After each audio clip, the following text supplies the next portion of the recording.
পরীর কথাতে স্যার হাসতে লাগলেন।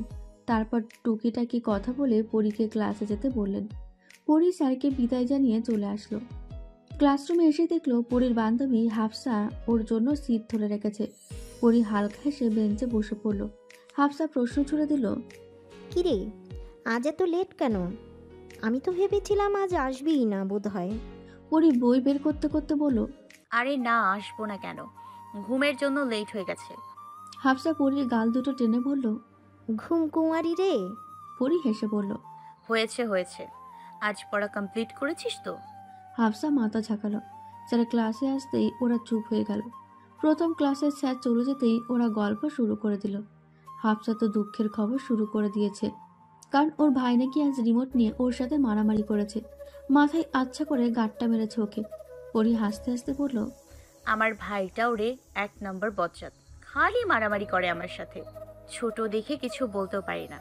হাফসা হতাশ হয়ে বলল, সব ভাইরাই বজ্জাত। তোর তো তাও ছোট ভাই, আর আমার তো বড় ভাই। হাফসার কথায় পরী ভ্রুকুচকে বলল, তোর বড় ভাই? আমি তো জানতামই না। অবশ্য তোর সাথে তো আমার কিছুদিন ধরে ফ্রেন্ডশিপ জমে উঠেছে। হাফসা হালকা হেসে বলল, তাও ঠিক। পরী মুচকে হেসে বলল, তোর ভাইয়ের নাম কি রে? হাফসা দীর্ঘশ্বাস ফেলে বলল, বজ্জাত ভাইয়ের নাম নীল। পরী ভ্রুকুচকে বলল, নীল? বাবা, আমার নামের সাথে এত মিল! হাফসা হেসে বলল, হ্যাঁ, তোর পুরো নাম তো জান্নাতুল পরি নীল। পরী হেসে বলল, ডাকনাম পরি নীল থেকে পরি হয়ে গেছে এখন। হাফসা হালকা হেসে বলল, ভাইয়ার পুরো নাম রাফসান আহমেদ নীল। রাফসান নামটা শুনে পরী আঁতকে উঠল। তারপর বলল, রাফসান? হাফসা মাথা ঝাঁকালো। পরী কিছু ভেবে বলল, তার মানে রূপা আপুদের এক ব্যাচ সিনিয়র রাফসান আহমেদ নীল। হাফসা হালকা হেসে বলল, আরে হ্যাঁ, কিন্তু কেন, কি হয়েছে? পরী মুখ কুঁচকে বলল, তোর ভাই তো একটা জিনিস মাইরি। আমাদের পাশের বাসার রূপা আপুকে নাকি প্রপোজও করেছিল। রূপা আপু নাকি রিজেক্ট করে দিয়েছে, কিন্তু তাও রূপা আপুর পেছনে পেছনে ঘোরে। রূপা আপু তো বললো রাফসান ভাইয়া নাকি নাম্বার 1 লুচ্চা। অবশ্য আমার নিরাজ মামার মুখে শুনেছি রূপা আপু নাকি রাফসান ভাইয়ার সাথে প্রেম করত। পরীর কথাতে হাফসার চোখ ছোট ছোট করে তাকিয়ে বলল, মোটেও না। আমার ভাই রূপা আপুকে পছন্দ করতো না, উল্টো রূপা আপুই পছন্দ করতো। হ্যাঁ, রূপা আপুর সাথে ফাজলামি করতো ঠিকই, কিন্তু একটা ঘটনা ঘটাতে রূপা আপু ভেবেছে ভাইয়া ওনাকে পছন্দ করে। পরী আগ্রহ নিয়ে বলল, কি ঘটনা? হাফসা দীর্ঘশ্বাস ফেলে বলল, আরে আর বলিস না, আমার ডাফার ভাইয়া বর্ষা আপুকে পছন্দ করতো। একদিন রূপা আপু আর বর্ষা আপু স্কুল গ্রাউন্ড দিয়ে আসছিল। দোতলা থেকে ভাইয়া বর্ষা আপুকে ফ্লাইং কিস দেয়, আর সেটা বর্ষা আপুর বদলে দেখে নেয় রূপা আপু, যার ফলে গন্ডগোল লেগে যায়। ইনফ্যাক্ট ওদের দুই বান্ধবীর মধ্যে ঝগড়াও হয় যে রাফসান কাকে কিস দিয়েছে। হাফসার কথাতে পরী হাসতে হাসতে গলে যায়। নিজেকে কন্ট্রোল করে বলে, তার মানে তোর ভাইয়ার কিস দেখাতে গিয়ে মিস হয়ে গেছে। অতঃপর বলা যায় আঙ্গুর থেকে শুকিয়ে কিসমিসে পরিণত হয়ে গেছে। পরীর কথাতে হাফসা কিছুক্ষণ পরীর দিকে ভ্যাবলার মতো তাকিয়ে থাকে। তারপর হাফসাও জোরে হাসা শুরু করে। স্যার হাসাতেই দুজন মুখ চেপে হাসে। কিছুক্ষণ পর হাসা থামিয়ে পড়াতে মন দেয়। স্কুল থেকে সেই কখন ফিরেছে পড়ি, কিন্তু খাওয়া দাওয়াতে একদমই মন নেই তার। সে কারো বিষয়ে তেমন কৌতূহলী না হলেও এই নীলের বিষয়ে বেশ কৌতূহলী। প্রথম দিন থেকেই এই মানুষটার প্রতি তার আগ্রহ বেশি। এই মানুষটাকে এক মুহূর্তের জন্য সহ্য করতে পারে না পড়ি, কিন্তু এক অদৃশ্য কৌতূহলই রয়ে যায়, যার কারণে পাশের বাসার রূপা আপুর কাছে ছুটে যাওয়া। কথায় কথায় নীলের বেশ কিছু গল্প শোনা যাবে সেই আশায়। বেশ কিছুক্ষণ পর বর্ষার বাসা থেকে বের হয়ে আসে পড়ি। মনটা তার বড্ড খারাপ। এই নীল ছেলেটা এত বাজে, ছি। রূপা আপুর কলেজে পিছু নিয়েছে, আবার রূপা আপুকে বলে কিনা, রূপা চলো আমরা রিলেশনে যাই। এতবার এত মেয়ের সাথে রিলেশনে জড়িয়েছে এই ছেলে, একেবারে লুচ্চা পোলা যত সব। পরি বাসাতে ঢুকতেই পরির মা বলল, গোসল না করে এই বাড়ি ও বাড়ি ঘুরতে শুরু করে দিয়েছিস? পরি কিছু না বলে কাপড় হাতে ওয়াশরুমে ঢুকে যায়। লম্বা একটা শাওয়ার নিয়ে ফিরে আসে। তারপর হালকা খাবার খেয়ে ঘুমের রাজ্যে হারিয়ে যায়। পরদিন সকাল সকাল প্রাইভেট পড়তে যায় পরি। তাই বাসা থেকে 6:30-এই বেরিয়ে পড়েছে। পরিদের গ্রামে কোনো উচ্চ বিদ্যালয় নেই, আর আশেপাশে ছোট ছোট 6-7 গ্রামের জন্য একটাই উচ্চ বিদ্যালয়। পরি হন্তদন্ত হয়ে সড়কে আসে। হাতের ঘড়ির দিকে তাকিয়ে কিছুক্ষণ অপেক্ষা করলো রিক্সার জন্য, কিন্তু রিক্সা আসার যেন নামই নেই। তাই পরি কোনো কিছু না ভেবেই হেঁটেই স্কুলের দিকে রওনা হলো। বেশ কিছুক্ষণের মধ্যেই প্রাইভেটে চলে আসলো। ইংরেজি প্রাইভেট পড়ে কিছুক্ষণ স্যারের সাথে গল্প করে নিল। কথায় কথায় হাফসার ভাইয়ের কথা উঠল। স্যার বললেন, নীল তো নীলই, বিজাতের শেষ সীমানা, কিন্তু এমনিতে আমার সাথে বেশ ভালো সম্পর্ক। একটু ফাজিল হলেও নীল এমনিতে বেশ ভালো। স্যার পরির মাথায় হাত বুলিয়ে বললেন, মামুনি, এইবার কিন্তু ভালো রেজাল্ট করতে হবে, আর জেএসসিতে প্লাস কিন্তু পেতেই হবে। স্যারের কথাতে পরি মুচকে এসে বলল, আমি চেষ্টা করব স্যার। এভাবে কেটে গেল বেশ কয়েকটা মাস। অবশেষে স্কুলের অ্যানুয়াল এক্সাম শুরু হয়ে যাবে। সবাই বেশ চিন্তিত, প্লাস বছরের শেষের দিকের একটা চাপা আনন্দও কাজ করছে। সবার সাথে বেশ কিছুক্ষণ কথা বলে স্কুল ছুটি হলে বের হয়ে গেল পরি। নিচে নামতে নামতে হাফসাকে বলল, হাফসা, তোর আর আমার সিটও পাশাপাশি হবে, ভালো করে পড়ে আসতে হবে কিন্তু। হাফসা মাথা ঝাঁকিয়ে সম্মতি জানালো। তার স্কুল গ্রাউন্ড থেকে বেরিয়ে রাস্তায় দুজনেই গাড়ির জন্য অপেক্ষা করতে লাগলো। কিছুক্ষণের মাঝেই ওরা গাড়ি বেরিয়েও গেল, আর দুজন হাত নাড়িয়ে বাইরে নিয়ে দুদিকে চলে গেল। পরীরা নানা বাসাতেই থাকে, ওর কোনো মামা খালা নেই।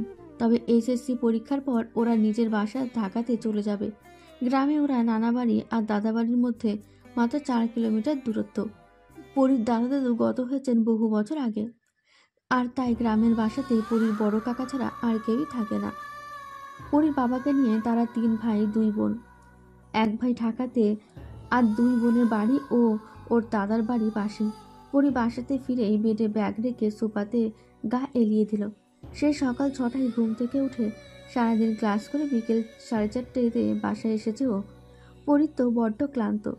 এই মুহূর্তে গোসল করার জন্য পা বাড়াতেও ইচ্ছে করছে না বললে ভুল হবে। পরির শরীর আগাতে পারছে না। কিছুক্ষণ রেস্ট নিয়ে কোনো রকমে গা ঠেলে শাওয়ার নিতে গেল পরি।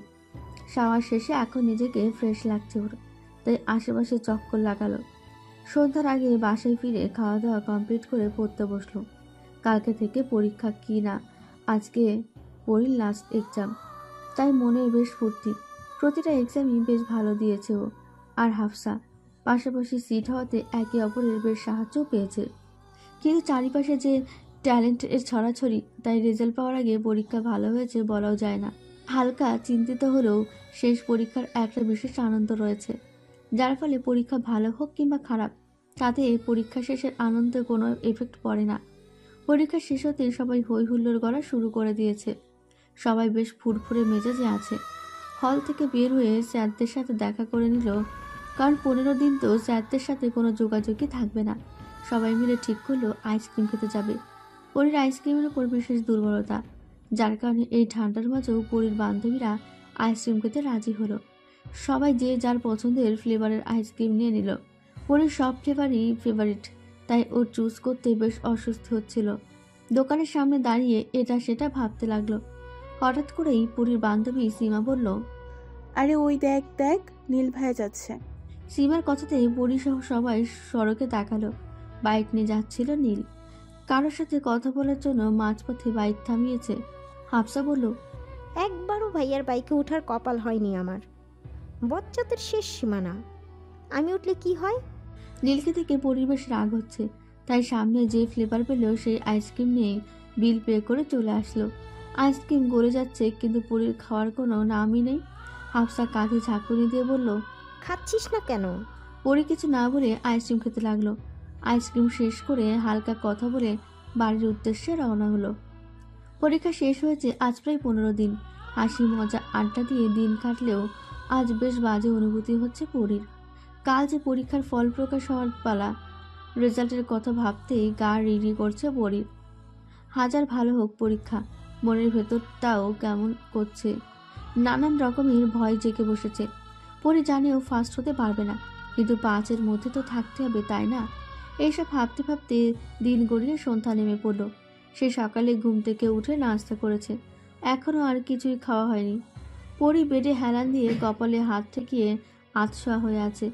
দরজার কাছে কারো পায়ের আওয়াজ পেয়ে কপাল থেকে হাত সরিয়ে দেখে নিল। আম্মুকে দেখে পরি দীর্ঘশ্বাস ফেলল। প্লেটে খাবার নিয়ে এসেছেন মিসেস রাহেলা। পরি মুখ কুচকাতেই মিসেস রাহেলা চোখ রাঙানি দিলেন। পরি দমে গেল। মিসেস রাহেলা পরীকে নিজে হাতে খাইয়ে দিয়ে বললেন, পড়ি, চিন্তা করিস না মা, যেমন পরীক্ষা দিয়েছিস তেমনই ফল হবে। পরের বার আরও ভালো করে পড়াশোনা করবি। এখন নয় সেসব চিন্তা করে মার্ক বেশি আসবে, তাই চিন্তা বাদ দিয়ে শুয়ে পড়। পরি মলিন হেসে সম্মতি জানালো। মিসেস রাহেলা ডিম লাইট জ্বালিয়ে দরজা হালকা করে ভিজিয়ে দিয়ে চলে গেলেন। আম্মুকে আশ্বস্ত করলেও পরি চোখের ঘুম নেই। চিন্তা তো মাথাটা ফেটে যাচ্ছে। সারাত এপাশ ওপাশ করেই কাটিয়ে দিল। সকাল সকাল ক্লান্ত শরীর নিয়ে উঠে দাঁড়ালো।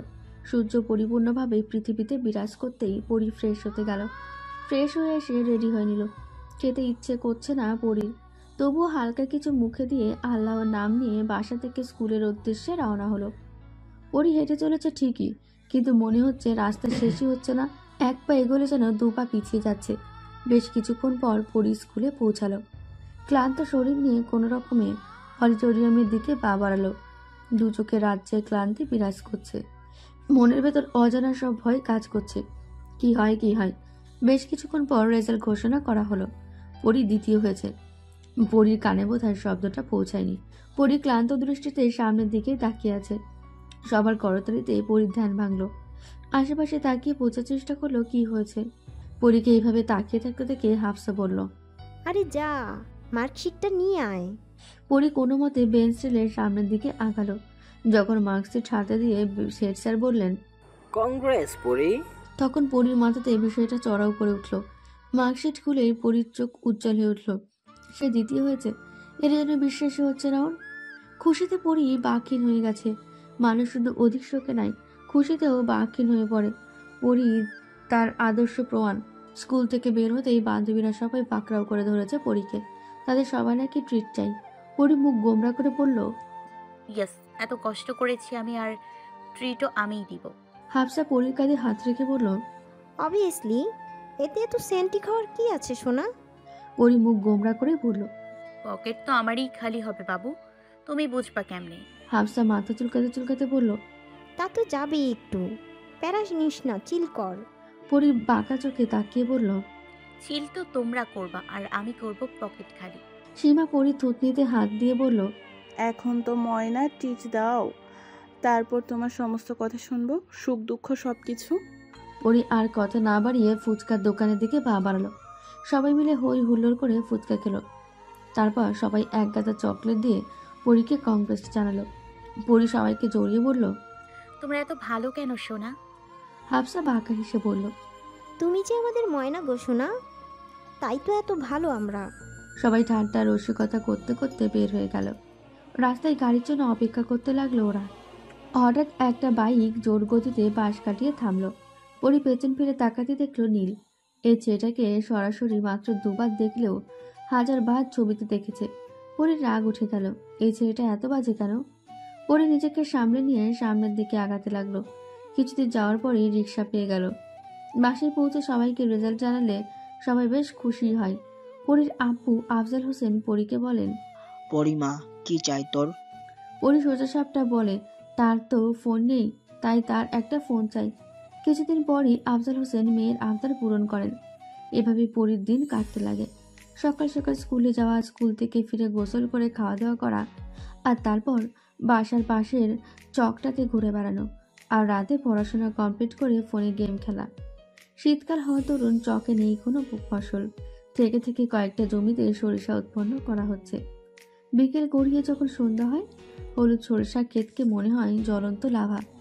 এই চোখ ধাঁধানো সৌন্দর্য দেখেই পরির বেড়ে ওঠা। এভাবেই নানান ব্যস্ততা, আনন্দ, উৎফুল্লে কেটে যায় পরির দিন।